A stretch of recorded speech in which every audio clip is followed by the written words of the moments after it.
تصدق جیلانی سابق chief justice کی سربراہی میں. لیکن دلچسپ بات یہ ہے کہ جیلانی صاحب کے گھر سے ہی بغاوت ہو گئی. جو خط لکھا وکلا نے 300، اس میں ان کا بیٹا ہے ثاقب جیلانی، وہ خود شامل ہے. اس نے کہا ابا جان آپ ریٹائرڈ جج ہیں، وہ آپ کو حکومت نے بنا دیا کمیشن کا سربراہ، لیکن اصل بات یہ ہے کہ میں وکلا کے ساتھ کھڑا ہوں. بسم اللہ الرحمن الرحیم. میں ہوں طارق سمیر، ڈیلی ممتاز ڈیجیٹل کے ساتھ. ناظرین، سپریم کورٹ نے آج خود نوٹس لے لیا ہے چیف جسٹس نے. 6 ججز نے خط لکھا تھا کہ خفیہ ایجنسیوں کی ایگزیکٹو کی مداخلت ہو رہی ہے، دباؤ میں فیصلے کرائے جا رہے ہیں. ایک طرف تصدق جیلانی کا کمیشن بنا انکوائری، اور دوسری طرف ابھی جب میں ریکارڈنگ کرا رہا ہوں ابھی میرے فون پہ اطلاع آئی کہ چیف جسٹس قاضی فائز عیسیٰ نے 300 وکلا کے خط پر آج خود نوٹس لے کر 7 رکنی بینچ تشکیل دے دیا ہے. اب پتہ چلے گا کہ کیا ہونا ہے، کچھ بھی ہو سکتا ہے. ناظرین، اس کی میں تفصیل بتاؤں گا. دوسرا معاملہ ہے کہ فیصل واڈا کے مزے ہو گئے جی. پیپلز پارٹی بھی اس کی جیب میں ہے، ایم کیو ایم بھی اس کی جیب میں ہے.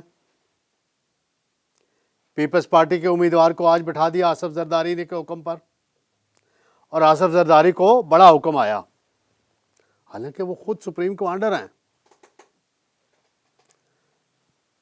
بلوچستان میں بھی اسی طرح ہوا. پھر دوسرا معاملہ میں آپ کو تھوڑا بتاتا چلوں گا. ایک اور خبر بھی ہے ابھی مجھے آنے والی ہے، وہ بھی میں آپ کو تفصیل بتاؤں گا. سب سے پہلے میں آؤں گا ناظرین، ابھی میں جب ریکارڈنگ کی تیاری کر رہا تھا موضوع کچھ اور تھے ذہن میں، لیکن سب سے پہلے اب میں نے کہا یہ بڑی خبر ہے، اسی سے میں آغاز کرتا ہوں کہ اسلام آباد ہائی کورٹ کے 6 ججز نے جو خط لکھا تھا سپریم کورٹ کے چیف جسٹس کو، سپریم جوڈیشل کونسل کو، اس پہ پہلے تو وزیر اعظم کی اور ان کی ملاقات ہوئی، پھر ایک انکوائری کمیشن بنا تصدق جیلانی سابق چیف جسٹس کی سربراہی میں. لیکن دلچسپ بات یہ ہے کہ جیلانی صاحب کے گھر سے ہی بغاوت ہو گئی. جو خط لکھا وکلا نے 300، اس میں ان کا بیٹا ہے ثاقب جیلانی، وہ خود شامل ہے. اس نے کہا ابا جان آپ ریٹائرڈ جج ہیں، وہ آپ کو حکومت نے بنا دیا کمیشن کا سربراہ، لیکن اصل بات یہ ہے کہ میں وکلا کے ساتھ کھڑا ہوں. اور اس نے اپلیکیشن پہ دستخط کیے جہاں پر سلمان اکرم راجہ ہیں، زینب جنجوہ ہیں، تیمور ملک ہیں، باقی بہت سے نام ہیں. اور انہوں نے کہا کہ 184(3) کے تحت یہ بڑا نازک معاملہ ہے، چیف جسٹس نوٹس لیں، اور چیف جسٹس نے نوٹس لے لیا. اب بدھ کو پہلی سماعت رکھ دی گئی ہے. اب دیکھتے ہیں یہ سماعت براہ راست دکھائی جائے گی یا نہیں، یہ فیصلہ چیف جسٹس صاحب نے کرنا ہے. اس بینچ میں 7 رکنی بینچ میں جناب بہت ہی اچھی شہرت کے حامل ججز کو شامل کیا گیا ہے.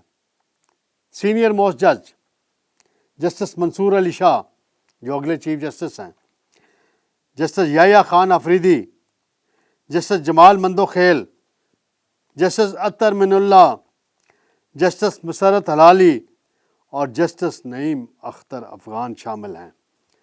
یہ سماعت بدھ کو 11:30 بجے سپریم کورٹ میں ہوگی.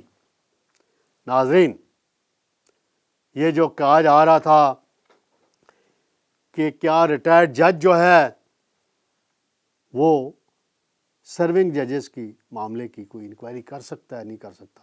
اب حکومت نے بھی وضاحت دینی ہے کہ ایک طرف آج خود نوٹس چلے گا اور ایک طرف وہ انکوائری کمیشن چلے گا. یہ بڑا ایک تضاد والی صورتحال آ گئی ہے. حکومت نے یہ تاثر دیا ہمیں، اور اس کے بیانات سے یہی لگا کہ چیف جسٹس کی مرضی سے یہ انکوائری کمیشن بنایا گیا تصدق جیلانی والا، اور اس کے ٹی او آرز بھی بنا دیے گئے. وہ کسی ایجنسی کے اہلکار کو بلا سکتے ہیں، کہ کسی سے مدد لے سکتے ہیں اور 60 دن میں رپورٹ دینی ہے۔ تو ہمارے ایک دوست ہیں، میں نے ان سے پوچھا کہ یار یہ بتائیں کہ اس انکوائری کمیشن کا کیا بنے گا جسٹس جیلانی والی؟ تو انہوں نے کہا آپ کا میتھ کمزور ہے یا میرا کمزور ہے؟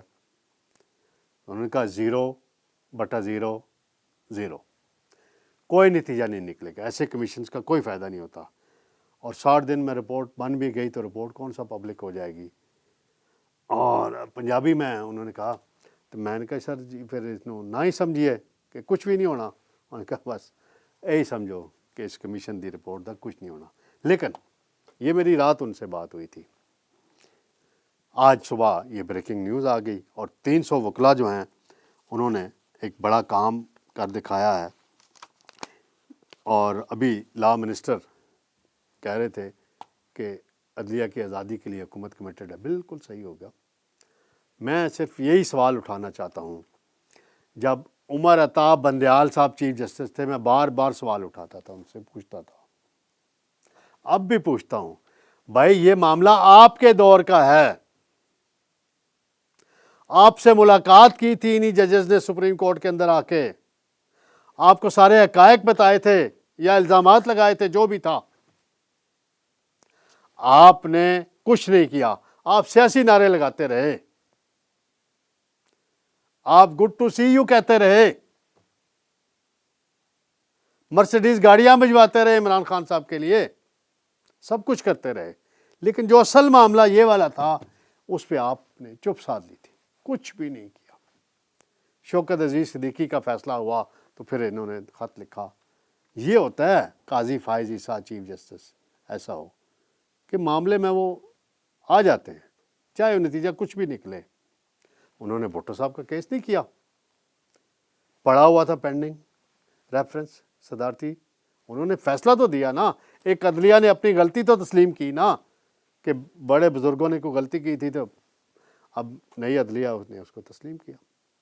تو ناظرین، اب جو از خود نوٹس ہے، یہ ایک بہت بڑا معاملہ بننے والا ہے۔ کیا ہوگا اس میں؟ کس کس کی چھٹی ہوگی؟ کس بڑے کی چھٹی ہوگی؟ کس چھوٹے کی افسر کی چھٹی ہوگی؟ کچھ پتہ نہیں ابھی۔ کس کو طلب کیا جائے گا؟ وہ عدالت میں آتا ہے نہیں آتا؟ یہ بھی دیکھنے والی بات ہے۔ اب انکوائری کمیشن کا کیا بنے گا، وہ بھی ایک سوال کھڑا ہو گیا ہے۔ کابینہ کا فیصلہ ہوا ہے، انکوائری کمیشن بنا ہے، اور انکوائری کمیشن جن کی سربراہی میں بنا ہے ان کا بیٹا بغاوت کر بیٹھا ہے۔ وہ کہتا ہے ابا جان آپ ان باتوں میں نہ آئیں۔ اور خان صاحب کا ایک کلپ میں نے کل دیکھا، خان صاحب ایک زمانے میں بڑی تعریف کیا کرتے تھے تصدق جیلانی اور ناصر الملک صاحب کی، اور کہا کرتے تھے یہ بڑے اچھے آدمی ہیں اور بڑے اپرائٹ ہیں۔ اور تصدق جیلانی وہ ہیں جن کا نام نگران وزیر اعظم کے لیے پی ٹی آئی نے ایک مرتبہ دیا تھا۔ دیکھتے ہیں ناظرین بدھ کو کیا معاملہ رخ اختیار کرتا ہے۔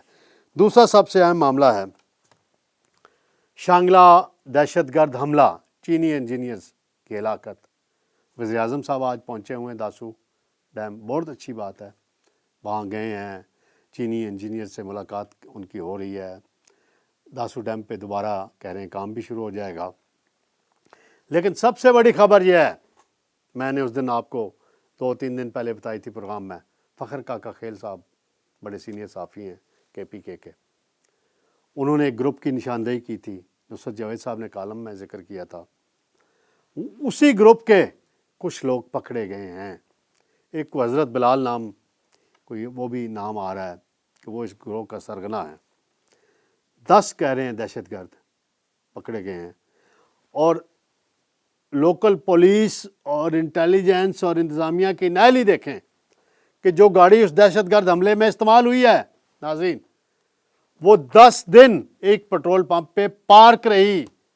نہ پٹرول پمپ والے نے پوچھا، نہ پولیس نے پوچھا، نہ CTD نے پوچھا، نہ کسی اور ادارے نے پوچھا۔ تو یہ حیران کن بات ہے۔ کہ ایسا ہوا۔ ناظرین مختصراً بتاتا چلوں، فیصل واڈا بلا مقابلہ سینیٹر ہو گئے ہیں جی۔ سرفراز راجڑ صاحب ہیں پیپلز پارٹی کے، ان کو دستبردار کرا لیا گیا ہے۔ اور پہلے بلوچستان میں انوار اللہ کاکڑ بھی حکم آیا کودا بابر کو، حالانکہ صادق شنجانی وغیرہ سب نہیں چاہتے تھے کہ انوار اللہ کاکڑ سینیٹر بنے، وہ وہاں سے بلا مقابلہ ہو گئے۔ تو یہ تو سلسلہ چلتا رہے گا۔ ایک اور خبر ہے ناظرین کہ ایک یونیورسٹی ہے، میڈیکل کالج ہے، نواز شریف میڈیکل کالج گجرات، اس کے عملے کا ایک ایشو آیا ہے میرے پاس۔ نواز شریف میڈیکل کالج ہے گجرات، وہاں عملے کو 3 ماہ کی تنخواہیں نہیں مل رہی، اور پنجاب میں نواز شریف کی حکومت ہے، مریم نواز چیف منسٹر ہیں، روز ایک وہ رمضان پیکج میں بھی میاں صاحب کی تصویر لگائی جاتی ہے، کسان پیکج آتا ہے تو اس میں بھی لگائی جاتی ہے۔ یہ نواز شریف صاحب کے نام پہ میڈیکل کالج بنا ہے، اور نواز شریف صاحب نے اس کا افتتاح کیا تھا۔ تو چیف منسٹر صاحب کو، صاحبہ کو اس کا نوٹس لینا چاہیے۔